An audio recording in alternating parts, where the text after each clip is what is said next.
Bibliophiles of the internet, my name's Adriana, and today I'm here to give you 5 reasons to read the newly released American Love Story by Adriana Herrera. The fact that the author happens to be mi tocaya is just a happy coincidence. This book was kindly sent to me in advance by the author herself, but if it was just a so-so book, I would sneak it into a wrap-up or some other video, but because I truly love this book and have so much I want to discuss, it gets its own video, so that's that on that. American Love Story is the 3rd book in a series of standalone companion adult romances, the first book being American Dreamer. This was the first book I read from the entire series with no context from the prior books, and I had absolutely no issues. As I said, this is an own voices adult romance about Haitian-born professor and activist Patrice, who has recently landed a job teaching at an Ivy League school, and he is looking for a new apartment. Coincidentally, his past summer fling Easton, the eternal golden boy, is not only the assistant district attorney, but a part-time landlord as well, with several available apartments. As tempted as Patrice is to give into the attraction line dormant between them, he also has a tendency to get in his own head and worry about how the fact that they come from completely different worlds creates a gap that is impossible to bridge, or so he thinks. This book does contain triggers for instances of systemic racism, racially targeted traffic stops, and peripheral homophobia and disownment. Reason number 1 to read this sexy, heartfelt book is that the story explores what it really means to navigate attraction, love, and romance in America today, and therefore it is a perfectly titled book.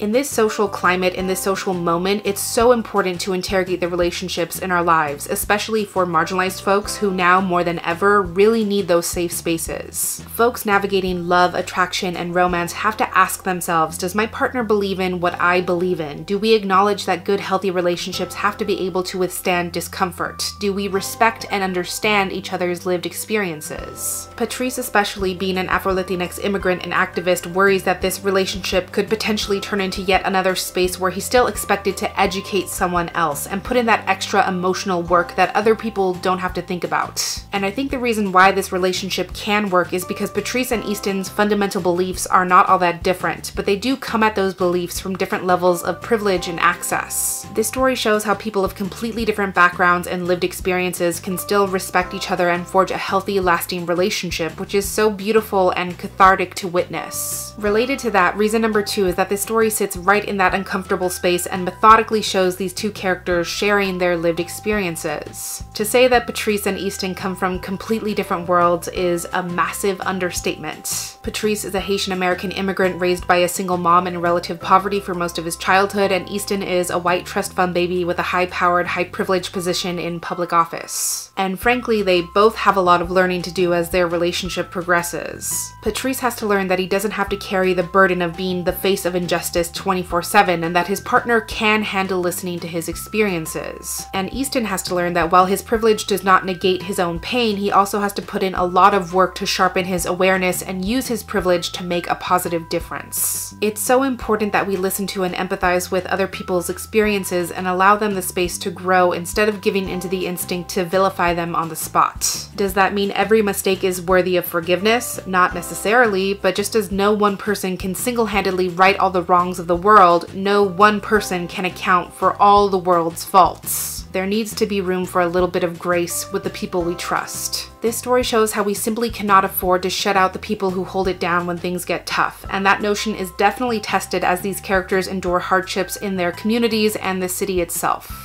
Reason number 3 is that this story confronts marginalized folks' instinct to deny themselves joy and happiness. There's obviously a lot of work to do in this relationship and a lot of barriers that need to be broken down and addressed, but that doesn't mean the work isn't worth doing in the first place. Over the course of this story, you see Patrice continually talking himself out of this relationship, finding ways why it would be so much easier to shut Easton out completely, and that speaks to this age-old instinct that we marginalized folks are not worthy of love and happiness. Is there reason for us to worry? Always, in every relationship, yes. But Patrice has to realize that it's better to love someone imperfectly and commit yourself to growing that love than it is to close yourself off to love from the start. It is powerful when you feel safe enough to vocalize what you want, and this story celebrates the kind of bravery it takes to show someone your entire heart and know that they value it completely and are willing to work for it every single day. I think this story shows both Patrice and Easton learning that love is about being vulnerable, being honest, being being forthright and keeping an open heart, which takes a lot of risk and work, but for them is ultimately worth it. Reason number 4 is that besides being a brilliant social commentary about how to navigate injustice and racial power imbalance within personal relationships, this story is also extremely sex positive and celebrates queer desire and fulfillment. One thing I really appreciate about this romance is that it's not afraid to explore different kinds of sex and sexual gratification. There is phone sex, sex toys, good old-fashioned sexy sex, and all of it is great.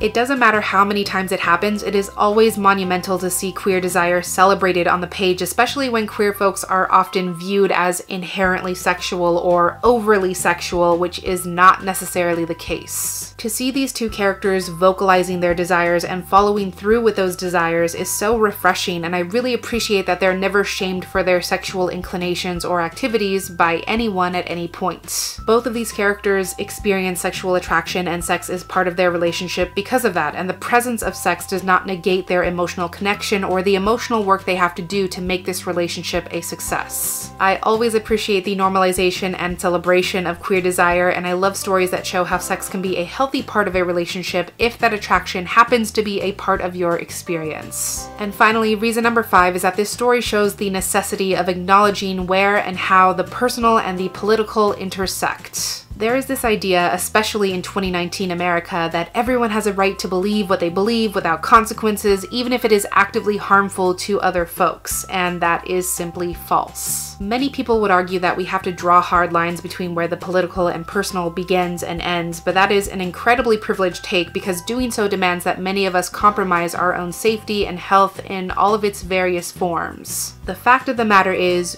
we do not have to do that. What is political is personal. It is political to simply exist, especially for marginalized folks. This romance, as I mentioned before, is a spilling over of personal politics and racial power dynamics. Those things are at the forefront of this relationship, and Patrice and Easton have to learn how to navigate those things without closing their eyes to those issues. I think this story asks, how can we live in and understand a broken world and a society that is inherently unjust without harming and alienating others and ourselves in the process? American Love Story shows how the political is personal, but more importantly, how loving other people fearlessly and out loud is the most deeply political thing we can do in the first place. So not only does this romance explore the intersections of Blackness and Latinidad, not only does it celebrate close-knit communities of people willing to show up for each other no matter what, and not only does it not pull any punches in its conversation about dismantling injustice in this country, but it is loving and joyous and an absolute fucking delight. I absolutely mean it when I say I highly recommend this book, especially if you're looking for a realistic romance, and that I cannot wait to read everything else this author writes. So those are just a handful of reasons as to why you should read American Love Story, among many more valid points, but if you've read this one yourself, or if you would like to in the future, meet me in the comments so we can discuss. But that's everything I had for this review and recommendation today. Thank you so much for watching this video. I really hope that you enjoyed it, and I'll catch you on the flip side of the page.